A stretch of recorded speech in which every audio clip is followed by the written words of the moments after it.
Bonsoir à tous, je vous propose Guess the Move version 3.42 créée par Fred Melander. C'est un internaute ici sur la chaîne Chess.me qui m'a suggéré cet outil. Pour faire du Guess the Move, je vous avais présenté Skid vs PC, versus PC que j'utilise pas seulement d'ailleurs pour faire du Guess the Move, mais aussi comme logiciel principal de gestion de grosses bases de données de parties. Le propos de Guess the Move ici, c'est un programme qui est entièrement dédié au Guess the Move. Donc, comme son nom l'indique en anglais, c'est un programme qui vous propose de construire vous-même votre base PGN, votre base de données PGN de partie, et de parcourir ensuite cette base de données en essayant de deviner le coût. Alors, c'est un programme qui est encore plus léger que Skid for PC, c'est-à-dire que c'est vraiment un client qui est fourni sur Internet en forme d'exécutable préinstallé. Vous dézippez, vous dépackagez le programme et vous pouvez injecter dedans n'importe quel PGN et commencer à regarder vos parties. Donc je trouve que c'est une... alors ça peut être des exercices, le Guess the Move vraiment intéressant, de réflexion pendant des heures sur une partie comme si on la jouait vraiment. Ça pour aller par exemple en profondeur sur une partie, une variante d'ouverture qui fait partie de son répertoire. Mais ça peut être aussi une façon plus intelligente de regarder l'actualité. Par exemple, quand vous allez sur le site The Week in Chess, télécharger toutes les parties de la semaine. Soit vous regardez une sélection de parties que vous avez faites d'après les lots, ou d'après une ouverture, ou d'après le critère qui vous intéresse sur l'actualité, en les faisant défiler. Et exactement comme quand on lit mécaniquement, et bien alors là vous vous rendrez compte que vous lisez, vous oubliez en fait les parties défilent et vous n'y prêtez pas forcément attention. Ce qui peut rester intéressant d'ailleurs pour voir les schémas stratégiques. Si vous regardez une ouverture, beaucoup de parties sur la même ouverture, vous allez peut-être voir des tendances stratégiques qui peuvent être intéressantes, des mouvements, là où vont les pièces en général, etc. Mais si vous voulez faire une lecture active d'un groupe de parties, même sans trop vous pencher dessus, vous les téléchargez par exemple dans ce programme, Guess the Move, et vous essayez de regarder le prochain coup, de deviner plutôt le prochain coup du camp que vous avez choisi. Alors attendez, on a une petite pub qui tourne, là c'est désagréable, voilà. Allons tout de suite voir à quoi ça peut ressembler. Donc il y a une interface qui est très austère, parce que c'est un peu un programme de particulier, hein, si vous voulez. Donc l'interface est plutôt simpliste. Oui, alors vous remarquerez que je mets quand même tous les moyens pour développer les échecs. Il y a 3 écrans dans ma tasse. Il y a 3 écrans en face de moi, on les voit bien.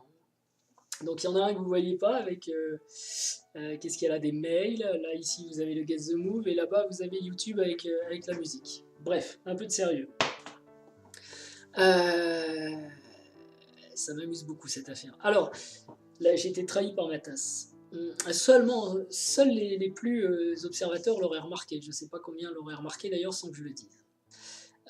L'interface donc est plutôt austère sur le Guess the Move, mais le gros du sujet n'est pas là. On a un échiquier, on le reconnaît, ça va bien. Elle est assez sympa parce qu'on peut claquer sa tête en vidéo, ça c'est pas mal aussi. Mais en fait, pour être honnête, c'était pas prévu pour ça. Ici, c'est plutôt le texte du PGN qui va apparaître. Voilà. Et puis après, une fonction qu'offre ce Guess the Move, c'est évidemment l'évaluation de vos coups. Et l'évaluation du coût du joueur dans le PGN confronté à celui de l'ordinateur. Alors c'était un truc important dans le Guess the Move parce que lorsqu'on doit juste deviner le coût, comme dans certains programmes basiques, le coût du joueur, parfois on a une autre idée qu'on trouve bonne, on n'arrive pas à la réfuter et on n'a pas d'engine derrière qui vient confirmer ou infirmer son idée. Ici, ça existe puisque à chaque coup, l'interface va nous montrer le coût du joueur, le coût que nous avons proposé et le meilleur coût du module. Le module intégré, je crois que c'est Stockfish 7.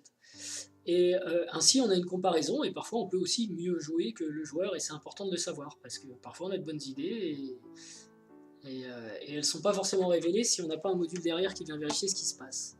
Voilà, alors il y a des paramètres. Donc les paramètres, c'est la base de données qu'on va utiliser.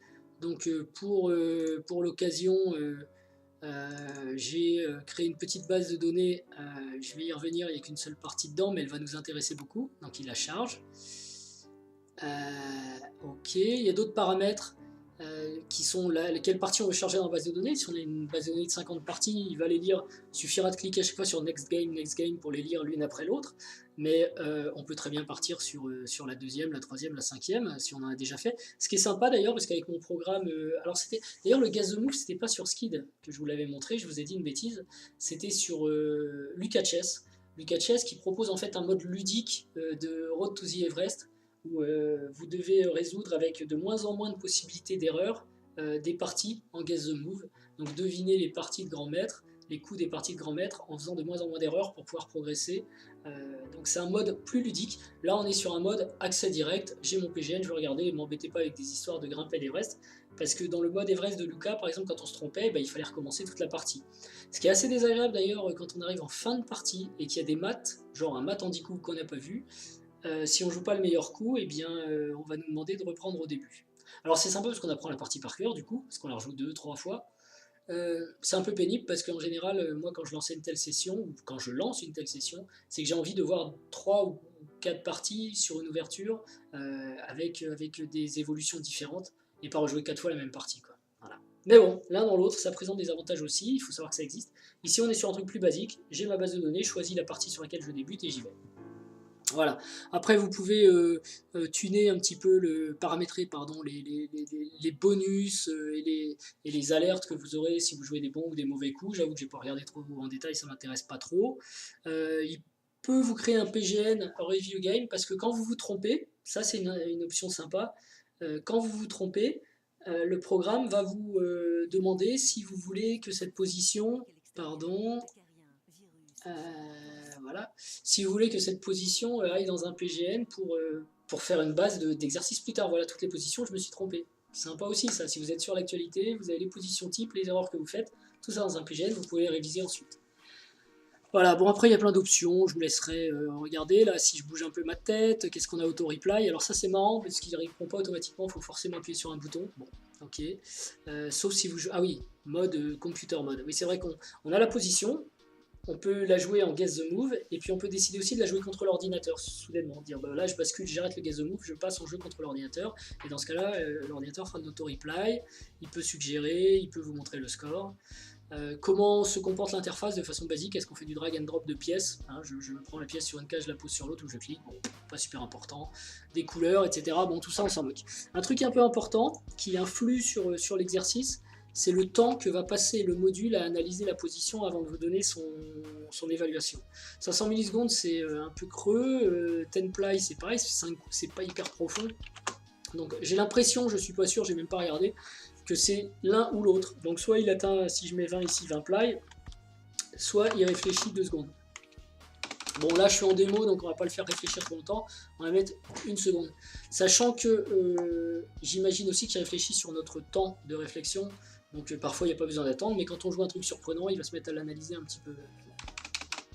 Allez, 1 seconde et demie, parce que je vous aime bien. On y va. Alors la partie que j'ai choisie, c'est pas du tout celle-là, mais alors pas du tout. Donc je sais pas si j'ai chargé la bonne... on dirait pourtant que c'est le bon PGN. Je vais checker tout de suite. Et voilà, j'ai checké, miracle de la technologie, j'ai corrigé. Donc je vous ai choisi une partie, enfin je me suis aussi choisi une partie de Pro League. Pro League, ça c'est génial, c'est donc cette compétition sur internet de rapide. Donc moi je suis intéressé dans le rapide, c'est du 15 minutes qui se joue en ce moment. Là c'était la 5e ronde, donc du 11 février. Entre Vachier-Lagrave, Maxime Vachier-Lagrave qu'on connaît tous en tant que Français évidemment, c'est... j'ai pas à présenter Maxime d'ailleurs. Alors pour ceux qui connaissent pas les échecs, c'est le meilleur joueur français, qui est un des meilleurs joueurs du monde, et il n'y a pas grand chose à dire sinon que c'est un génie, brillant. Et contre Feingold, Ben Feingold, alors là aussi j'espère que certains d'entre vous sont anglophones et le connaissent bien, puisque Ben fait beaucoup de vidéos, notamment pour les enfants, mais pas que, aussi du middle class sur YouTube, sur le Scholastic Saint-Louis Chess Club. Et Ben Feingold est un garçon qui a de l'embonpoint, qui est grand maître, qui est plus extrêmement à la pointe de son truc, mais qui est un bon pédagogue et qui a surtout un humour. Enfin après, on aime ou on n'aime pas, mais pour regarder une vidéo d'échecs, c'est quand même sympa, un gars qui dit un peu n'importe quoi de temps en temps, ou qui se permet de critiquer Trump à la loi. D'ailleurs, ils ont coupé le jour où il a dit un petit peu de mal de Trump, c'était en pleine période électorale. Mais voilà, le YouTube Chess Saint-Louis Scholastique, je sais pas quoi, chaîne, où vous avez des cours vraiment sympas. Bon, par contre, il faut parler anglais, ça aide quand même. Mais pour tous les gens qui sont bilingues, Ben, c'est quand même un personnage attachant. On l'aime bien. J'ai mon copain Eduardo qui vit en Italie, qui le confirmera, puisqu'on en a déjà parlé. Et au miracle, ces deux joueurs qui sont de deux mondes quand même très opposés, d'ailleurs au niveau déjà de la localisation, Europe versus Saint-Louis aux USA, se sont rencontrés en Pro League Chess il y a 5 jours. Et donc je suis très curieux de voir ce qui s'est passé. Alors ce qui est un tantinet dommage, mais quoique, non, c'est pas très grave, on voit déjà l'entête du PGN, donc on voit le résultat, ce qui permet aussi de choisir son camp finalement. Donc c'est pas plus mal. Donc ici je vais mettre ma vidéo parce que ce sont les coups du PGN tout simplement qui vont défiler. Quoique il y aura des textes, peut-être je mettrai au-dessus après tout. Mais j'en profite encore une seconde pour vous montrer ce qu'il y a en haut. Donc soit on fait du guess the move, soit sur la position qui se trouve ici, on fait play the computer, on joue contre l'ordinateur. On peut donc dans le PGN choisir de partir non pas sur cette partie mais la suivante. Ok, sauvegarder une position et lui demander de montrer les menaces dans la position. Alors j'ai super envie d'appuyer parce que je voudrais bien connaître les menaces dans cette position précise. Je ne l'ai jamais fait. Il réfléchit. Eh ben, il y a une menace. Ah oui, d'accord. Donc la menace, c'est comme c'est très au blanc, on voit ce que les noirs menacent de faire. D'après lui, pour l'instant, la plus grosse menace des noirs, c'est cavalier F6. Alors, bon, c'est intéressant parce que je ne résiste pas à l'envie de jouer mon premier coup. Voilà. Et de regarder ce qu'est maintenant la menace. Est-ce que c'est toujours la même? Ah bah non, parce que la menace va être blanche, je suis bête. Voilà, c'est la menace de faire D4, effectivement. Ok, donc on peut supposer que le meilleur coup des noirs c'était cavalier F6, selon l'ordinateur, après une seconde et demie de réflexion. Hein. Et que E4 est une bonne parade, puisque si cavalier F6, il y a E5. Mais il y a des aficionados de la Lekin qui trouveraient quand même cavalier F6 intéressant. Bref, je peux décliquer. Non, il recommence à chercher une menace. Alors j'ai joué un coup, j'ai joué E4, il s'est passé plein de choses. La petite flèche rouge là, on s'en moque un peu, c'est le chaud-frites sur lequel j'aurais pas dû appuyer une deuxième fois. Voilà, c'est pas digeste de manger autant de frites, c'est pas très drôle ça, ok. On a déroulé, on a joué le premier coup, je suis les blancs, très bien. Et plein de flèches se sont affichées dans la signification est au-dessus en fait. On voit que les codes couleurs correspondent. Donc, ah oui, alors c'est dommage parce que du coup il a transformé... Ok, on va avancer d'un coup pour les besoins de l'expérience. Donc il faut appuyer à chaque fois pour lui demander d'avancer. Ben répond C5, donc il lance une sicilienne contre Maxime. Ok. Et moi avec les blancs j'ai envie de jouer cavalier F3. Alors voilà, là je trouve les codes couleurs habituels. Ce que nous propose en fait ce programme et qui est sympathique, c'est un code couleur pour identifier les coups. Le coup que j'ai joué, user, c'est moi, c'est cavalier F3, je le sais. Et il y a une évaluation, alors en centipende, 52 c'est l'avantage, slash MT, je sais même pas ce que ça veut dire, on s'en moque un peu, je vous laisserai découvrir ça par vous-même. En rouge, une deuxième flèche qui est le coup préconisé par l'ordinateur selon la profondeur et le temps que je lui ai alloué. Hein. Donc si on veut des coups très précis, il faut le laisser réfléchir très longtemps. Mais bon, si on est juste à regarder un petit peu ce qui se passe, on peut aller assez vite. Et en jaune, le PGN, donc le coup qu'a joué le joueur. Donc autant Maxime, Stockfish et Florian sont d'accord pour jouer cavalier F3. Là-dessus, on regarde ce que Ben propose, cavalier C6. J'ai envie de jouer D4, je vous l'avoue. Petite réflexion de l'ordinateur. Oh là là, il n'y en a pas deux qui sont d'accord. Super. Au deuxième coup, on trouve un truc intéressant. Je vais en profiter pour le... C'est pas les fenêtres de l'ordinateur, hein, c'est les fenêtres de la maison. Faut pas... Je reviens. Qu'est-ce qu'on apprend ici? Un certain nombre de choses intéressantes. Alors, moi, j'ai joué D4, parce que je trouvais ça bien. Maxime, lui, est parti sur C3, donc plus une sicilienne à lapine. Et l'ordinateur est fou du système, je crois que c'est Sokolsky ou un truc comme ça, ou Grosso Limo, je ne sais jamais, avec fou B5. Voilà. Avec des différences d'évaluation qui sont assez fortes. Fou B5, l'ordinateur trouve ça très bien. Mais dans l'ouverture, il faut être prudent avec les évaluations de l'ordinateur. Peut-être plus faire confiance à la théorie, surtout sitôt dans l'ouverture. Mais enfin bon, en tout cas, on voit comment ça se passe quand il y a trois avis contraires. Du coup, moi j'ai un score qui a baissé un petit peu parce que j'ai fait un coup qui était le plus faible des trois. Voilà. Dans cette position, ne jouez pas des 4, c'est très mauvais, selon l'ordinateur et selon Maxime Vachier-Lagrave, qui joue aussi des 4, hein, je vous rassure. Mais plutôt que de dire des bêtises, je vais avancer. Parce qu'on fait une démo, D5. Alors, moi je suis embêté parce que là je joue plutôt ça avec les noirs, je sais pas, avec les blancs j'aurais tendance à prendre. Ok, c'est ce qu'on fait tous, Maxime, l'ordinateur et moi. Et donc mon score, bon, le système de notation, j'ai pas trop compris, mais c'est pas très important. Ce qui est intéressant, par exemple, c'est si vous voulez travailler une ouverture, vous lancez plein de parties sur cette ouverture et vous regardez à chaque partie la fin de votre score. Enfin, votre score à la fin plutôt, de chaque partie. Et vous pourrez comparer, par exemple, si vous hésitez avec les noirs, entre jouer la carocane ou la française. Vous faites 30 françaises, 30 carocanes avec ce système, et vous regardez la moyenne de vos notes sur chacune des 30 parties avec chaque ouverture. On peut estimer, je vais peut-être dire une bêtise, que si vous avez une moyenne de points beaucoup plus élevée dans une ouverture que dans l'autre, c'est que vous la comprenez mieux. Donc, vous avez trouvé votre ouverture entre la française et la carocane. Je vais peut-être faire cet exercice pour moi d'ailleurs. Hein, parce que parfois on croit qu'on est un joueur tactique et qu'on est un joueur de sicilienne, et puis finalement on découvre que non, c'est pas ça, il faut essayer et voir comment ça se passe. D'ailleurs, je vais continuer ma digression parce qu'elle m'intéresse beaucoup, c'est marrant, quand je parle je m'intéresse, j'espère que je vous ennuie pas trop. Euh, il est important de savoir qu'on peut jouer aussi des ouvertures contre son style. Par exemple, moi j'avais identifié que mon problème c'était le calcul, donc j'ai décidé de ne jouer que des débuts ouverts. Mon objectif étant à 6 ou 7 ans, eh bien, j'ai le temps d'apprendre et pour ça, il faut que je renforce mes points faibles. Donc, je suis parti sur des ouvertures qui ne me conviennent pas a priori par mon goût, mon style, pour essayer de progresser sur mes points faibles. Voilà. Bon, digression terminée, voilà une façon d'utiliser le Get the Move, choisir les ouvertures qui conviennent à votre style. Alors, dame D5, je pense que Maxime a joué D4. Ok, bah Maxime, l'ordinateur, bref, on est tous d'accord, vous avez compris le principe maintenant, on avance.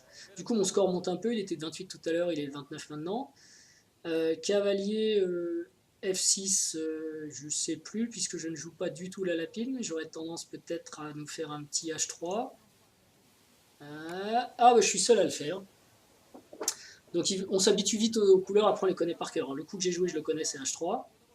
Il est pas super bien noté, mais enfin bon, on est au dixième de millipion, de centipion, c'est pas la cata. L'ordinateur préfère fou E2, sans doute pour faire petit rock. Et Maxime a joué fou E3, sans doute parce que c'est le coup théorique. Donc du coup, fou E3, ben, pion prend. Ici, c'est peut-être embêtant quand même d'aller faire un pion central isolé, mais il n'y a pas eu beaucoup de... Un IQ pion, isolated queen, quoi. Voilà. Un pion dame isolé en français.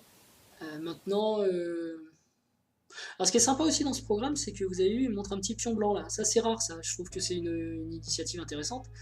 Le pion noir est venu ici, on sait pourquoi, parce qu'il a capturé un petit pion. Je sais pas si on revient le lendemain, qu'on a oublié. En tout cas là, on a l'indication. On sait ce qui se passe. Euh, du coup, faut reprendre avec le fou, le cavalier ou le pion. Bah, puisqu'on est entre nous, je vais vous dire avec le cavalier, j'ai vraiment pas envie parce que du coup, je pourrais plus développer mon fou. Là, il y a la dame qui taperait sur le G2.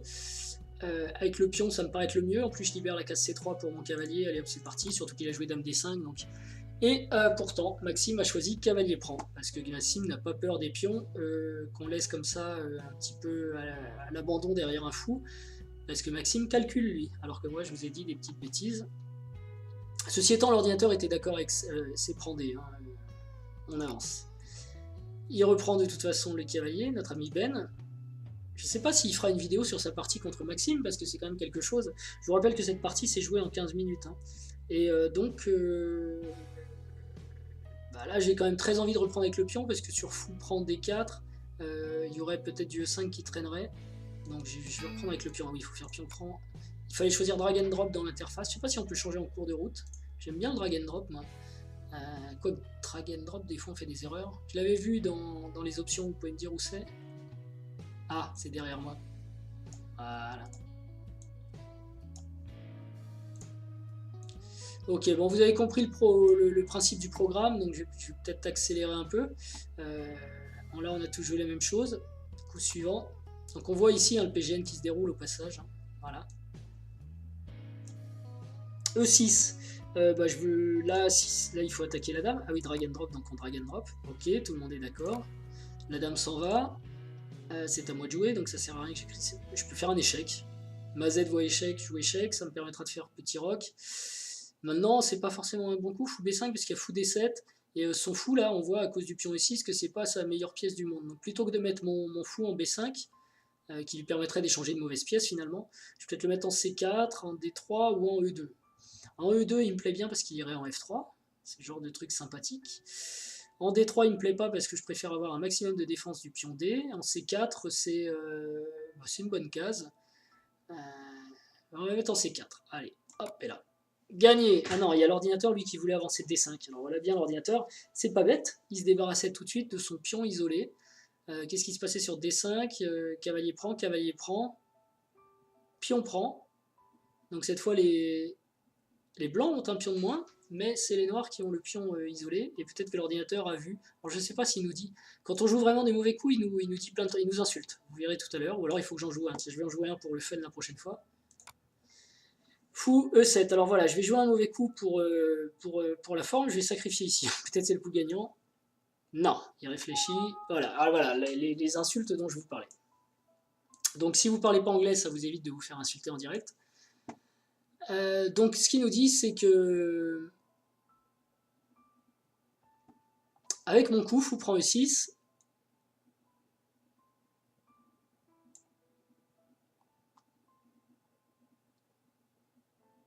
Attendez. Les blancs gagnent 3 points sur les noirs.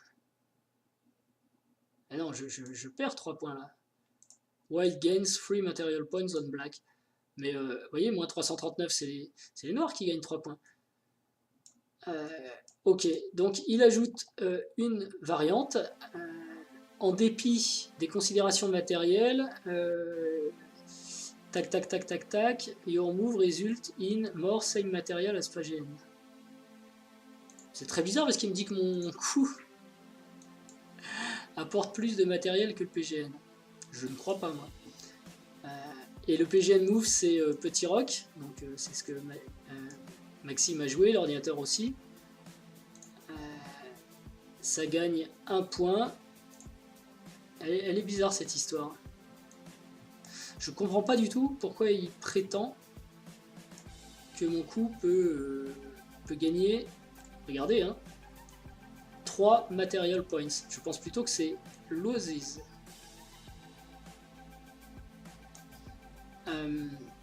Alors, donc, c'est ici que j'ai la possibilité de mettre cette position où je me suis trompé dans un PGN, le review PGN, donc ça c'est sympa pour revoir ses erreurs plus tard. Ah pardon, vous n'avez peut-être pas le truc en entier, voilà. C'est ici que j'ai cette possibilité. Et si ça ne m'intéresse pas, je clique. Et en fait, ces remarques viennent dans... Ah bah c'est bien, on va pouvoir regarder dans le PGN. Et donc on peut regarder ce qu'il nous disait. Petit roc, tour E1, cavalier D5, dame D3... J'ai perdu un fou et puis c'est tout, hein. Il n'y a pas grand chose à raconter. Et voilà la fin de la variante, donc on voit bien que les blancs ont un pion en moins. Ce qui s'est passé dans le PGN, on va surtout pas regarder, puisque de toute façon c'est l'exercice qu'on est en train de faire. Donc on va continuer. Alors je sais pas si... Voilà. Donc en fait les blancs ont joué petit roc, les noirs ont joué petit roc. Moi j'ai perdu des points, hein. J'ai perdu 331 centipoints, enfin 331 centipoints, donc 3 points sur un coup. Et donc mon score est devenu négatif, -1. On va essayer de rattraper le truc. Petit roc, dame F3, tour C1, tour E1. Bon. J'aime pas trop le fou qui n'est pas défendu, là je vais jouer tour C1. C'est aussi le coup qu'a joué Maxime. Et toujours ce fameux D5 que j'avais oublié, j'aurais dû le jouer. J'aimerais bien voir la variante d'ailleurs. Pion prend, cavalier prend. Bah non, il y a le fou en C4, donc effectivement on perd pas de pion. Et on se débarrasse du pion isolé. Voilà. Alors je pense que Maxime l'a pas joué parce que peut-être ça ouvrait le fou C8 et il a envie de laisser les noirs avec leur problème de fou. Son problème de pion isolé est pas aussi grave que le problème du fou parce que de toute façon pour l'instant ça lui apporte de l'espace, on est loin de la finale, il n'y a pas de pièces échangées, etc. Donc je pense que Maxime a raison de jouer tour C1. Coup suivant. Bon coup de Ben. On place un cavalier devant le pion isolé. Auquel on peut répondre. J'ai quand même envie de prendre parce que du coup on va avoir chacun notre pion isolé. Quoi. Ah, Maxime prend avec le fou. Ok. L'ordinateur préfère mon coup. La prise avec le cavalier. Donc Maxime a sûrement une autre idée. Ben reprend avec le pion, donc maintenant on est deux à avoir un pion isolé. Par contre, il n'y a plus le problème du fou. Mais ça, c'est Ben qui l'a trouvé tout seul avec son cavalier F6. On peut le féliciter. Et donc là, j'hésitais entre les deux tours tout à l'heure, donc maintenant j'aurais bien tour E1. Stockfish réfléchit, c'est peut-être pas bon signe. Ah, j'ai pas joué. Bon, j'ai regagné des petits points parce que j'ai pas joué des grosses bêtises. Vous voyez, en plus, c'est rémunérateur comme truc. C'est-à-dire que c'est motivant. Vous n'avez pas. C'est pas la peine de jouer les meilleurs coups de la terre. Si vous jouez pas des bêtises, des coups logiques, bah, ils vous redonnent des petits points quand même. Donc ça, c'est sympa aussi. J'étais à -1 tout à l'heure, je suis passé à 5, malgré ma gaffe à un moment.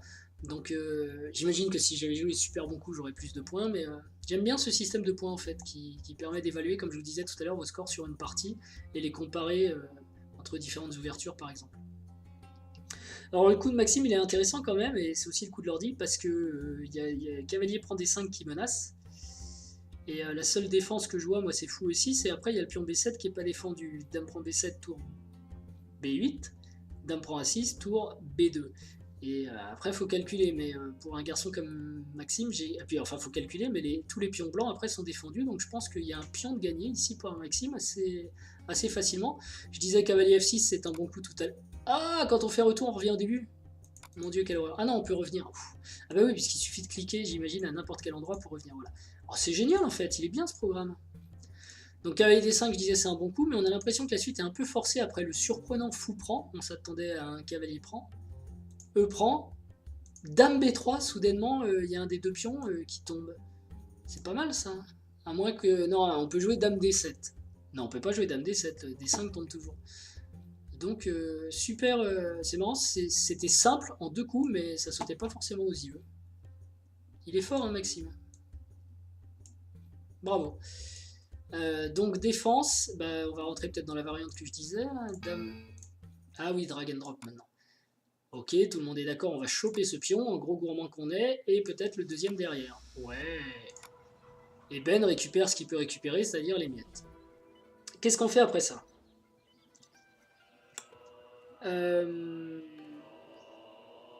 Moi j'ai envie de chasser la tour.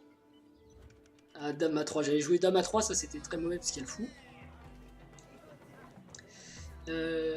Tour B1, je sais pas, parce qu'après il y a tour C2.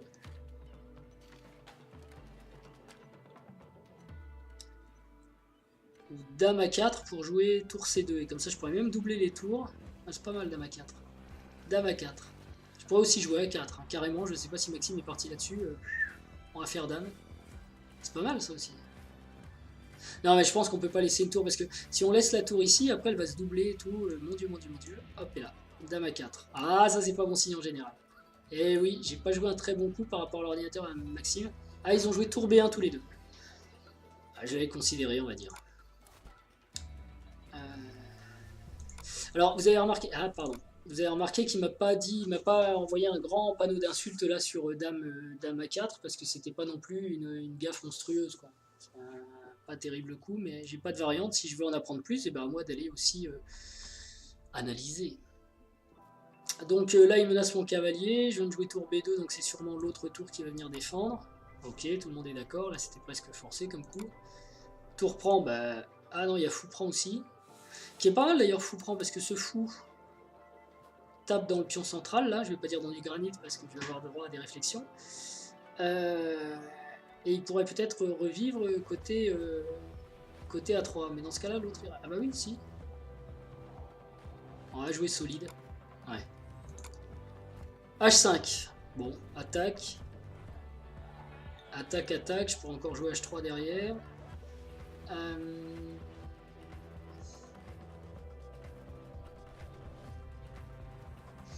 Je pourrais peut-être dégager mon cavalier pour jouer tour C7. Venir attaquer le fou. Doubler les pièces lourdes sur la deuxième rangée. Et mon cavalier, lui, l'amener en F5 par exemple. Waouh. Je m'en étouffe. C'est aussi le coup qu'a joué Maxime. Il y avait aussi l'aspect venir en défense, mais je pense quand même doubler les tours, ça fait très... Enfin, doubler les tours. Doubler les pièces lourdes sur la 7ème, ça fait très envie. Et par contre, l'ordinateur lui voyait plutôt cavalier B5. Là, j'ai plus de mal à voir l'idée, en fait. Je pense que c'est pareil, on double, et en plus, la tour est supportée. Et le fou peut pas venir... Ah oui, si, c'est pas mal, parce que le fou peut pas venir en D6. Parce qu'il y a cavalier prend D6. Alors que là, moi, avec mon coup cavalier E2, si tour C7, il y a quand même fou D6. Et si tour B7, il y a encore fou C8, mais bon là ce sera pas terrible parce qu'il y aura tour B8, et j'ai aussi une possibilité au passage qui est... Non, j'ai pas de tour E7 puisqu'il faut en D6. Donc avec cavalier D5, avec cavalier B5 c'était pas mal. Bien vu l'ordi. Ceci étant, vous avez vu la différence d'évaluation, en fait, c'est la même chose. Ok. Alors, je me rends compte que ça fait déjà une demi-heure de vidéo, donc je vais arrêter. Je vous laisserai découvrir la fin de cette partie, que je vais moi continuer parce qu'elle m'intéresse aussi, et je sais que Maxime a gagné un pion, je sais qu'il va gagner. C'est un pion passé éloigné, donc déjà si on échange tout, ça doit pouvoir le faire. Mais on a quand même l'impression avec fou D6, fou D6, fou E6 et le pion H5, plus la dame maintenant qui peut rentrer, que Ben est malgré tout en train d'essayer d'embrouiller notre ami Maxime. Là, cavalier G3, ça va pas trop être possible à cause d'H4. G3, ça fait pas beau parce que ça affaiblit toutes les cases blanches autour du roi, et nous, on n'a plus de fou blanc. Et il y a fou F4, peut-être qui peut essayer de diminuer cette attaque, mais après fou prend F4, cavalier prend F4, dame D6. Le cavalier est à nouveau attaqué, donc il y a du suspense, il y a du suspense. Je vous laisse voir la suite. Vous savez, c'était donc en Pro Chess League, le très très rigolo Ben Fingold contre le plus sérieux mais très talentueux Maxime Vachier-Lagrand. Voilà, et surtout pour l'outil, donc le Guess the Move, je crois, de Fred Melander. Il faut chercher un peu sur internet pour le trouver. Si vous insistez comme des malades, je me ferai un plaisir de vous mettre l'URL pour le trouver. Et sur ce, je vous souhaite de bons entraînements et à bientôt. Au revoir.